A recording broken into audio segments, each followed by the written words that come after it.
ناظرین کرام، موت کے وقت انسان کے پاس کتنے فرشتے آتے ہیں اور جو فرشتہ روح نکالتا ہے وہ فرشتہ اس مرنے والے سے کیا کہتا ہے؟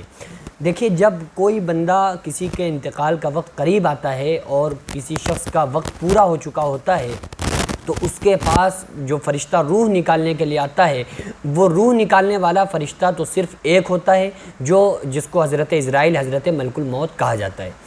لیکن اس فرشتے کے ساتھ کچھ فرشتے اور ہوتے ہیں جو ملک الموت ہوتے ہیں، یہ اپنے ساتھ کچھ اور فرشتوں کو ساتھ میں لے کر کے آتے ہیں۔ جب وہ بندہ اگر نیک ہوتا ہے تو اس کے پاس جو آتے ہیں ملک الموت کے ساتھ کچھ فرشتے ہوتے ہیں جو بہت خوبصورت ہوتے ہیں، بہت اچھی شکل و صورت کے ساتھ آتے ہیں اور اس مرنے والے کو مبارکباد پیش کرتے ہیں، اس سے کہتے ہیں کہ تمہارا اس دنیا سے جانا تم کو مبارک ہو،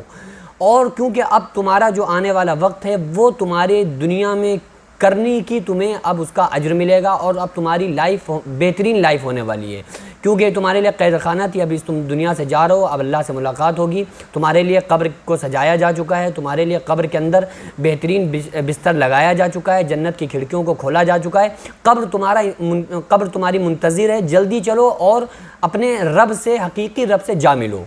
تو یہ اس قسم کے مبارکباد پیش کرتے ہیں وہ فرشتے، اور بہت اچھی شکل و صورت میں آتے ہیں۔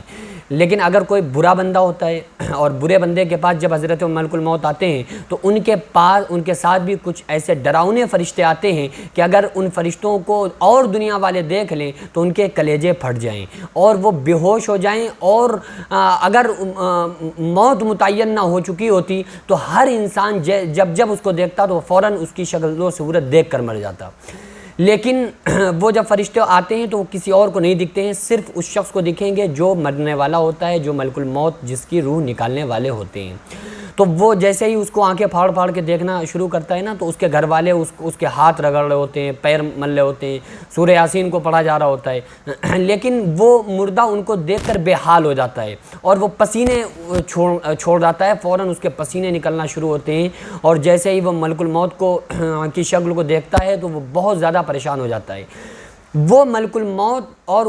ان کے ساتھ آئے ہوئے فرشتے اس کو کہتے ہیں کہ تم کو اللہ نے ایک زندگی دی تھی کہ اس زندگی میں اللہ اور اس کے رسول کو راضی کرو، لیکن تم نے ایسا نہیں کیا، لہٰذا اب تمہارے ساتھ بڑی سخت کارروائی ہونے والی ہے۔ جو فرشتے ملک الموت کے ساتھ آتے ہیں نا، جو ملک الموت تو روح نکالتے ہیں، لیکن اگر اچھے بندے کے پاس جب اچھے بندے کی روح کو نکالتے ہیں تو اس کی روح نکال کر جو اور ساتھ میں فرشتے ہوا کرتے ہیں وہ ملک الموت اس روح کو ان کے حوالے کر دیتے ہیں، تو وہ فرشتے لے کر آسمانی دنیا کی طرف چلے جاتے ہیں، آسمان پر اس کی روح کو لے جاتے ہیں۔ برا بندہ ہوتا ہے تو برے فرشتے ساتھ میں آتے ہیں ملک الموت کے، تو ملک الموت روح نکال کے ان کے حوالے کر دیتے ہیں، تو وہ فرشتے بڑی بے رحمی کے ساتھ اس بندے کی روح کو آسمانی دنیا کی طرف لے جاتے ہیں، اور لے جانے کے بعد اس کے ساتھ بڑا خطرناک برتاؤ، بڑا خطرناک بیہیو کیا جاتا ہے، اور جیسے ہی اس بندے کی چاہے وہ نیک ہو یا بد ہو اس کو قبر کے اندر رکھا جاتا ہے، اس کی روح کو اس کے جسم کے اندر فوراً داخل کر دیا جاتا ہے، اور پھر اس کے بعد جو عالم برزخ کا جو معاملات ہیں اس کے اوپر نافذ کر دیے جاتے ہیں۔ قبر کے اندر پھر اس سے سوال و جواب کو شروع کر دیا جاتا ہے، اس سے جو آپ نے سوال سنے ہوں گے، تمہارا رب کون ہے، دین کیا ہے، اسلام کیا ہے، اس بارے میں جو سوال ہیں، اور تمہارے نبی صلی اللہ علیہ وسلم کے بارے میں کیا خیال تھا، یہ ساری سوالات اس سے ہوتے ہیں۔ بندہ نیک ہوتا ہے تو صحیح جواب دیتا ہے، اس کے لیے جنت کا بچھونا بچھا دیا جاتا ہے، جنت کی کھڑکیوں کو کھول دیا جاتا ہے، اور اگر کوئی برا بندہ ہوتا ہے تو